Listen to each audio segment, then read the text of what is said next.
На выезде из Ахмесджита очередная авария. На трассе, которая проходит мимо микрорайонов Каменка и Белая 2, автомобиль сбил ребенка, переходившего дорогу по зебре. В результате ДТП 13-летний подросток получил открытую черепно-мозговую травму.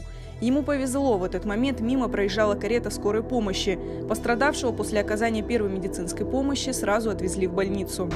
Пешеходный переход остановилась, эвакуатор остановился. Парень начал идти. Чуть-чуть ускорился, вылетела вот этот Peugeot и сбила его. Он перелетел через одну машину, попал под другую, под бампер. То есть удар был основной об Peugeot. И все у нас находится в Каменке, вся инфраструктура. Следовательно, переходим дорогу постоянно. То есть это уже за ближайшие 3 месяца, уже, не дай бог, сегодня, чтобы все было хорошо, но одну смерть уже мы прошли. Одну смерть прошли, сейчас вот друга этого ребенка сбили.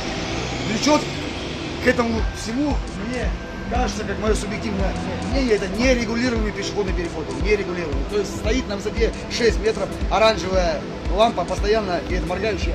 Эти водителя, соответственно, не информируются. То есть они не видят его так же, как и я.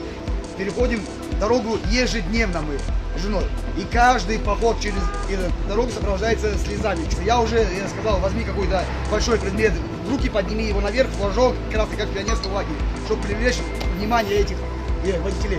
Это мое мнение, боль у каждого, мы это родители. Местные жители давно бьют тревогу по поводу опасной трассы. На этом участке дороги с реверсивным движением автомобили пролетают с большой скоростью, пренебрегая тем, что рядом находятся густонаселенные жилые массивы и игнорируя пешеходные переходы. При этом на опасной дороге, которую ежедневно с риском для жизни переходят не менее сотни детей, идущих в школу и обратно домой, практически нет светофоров.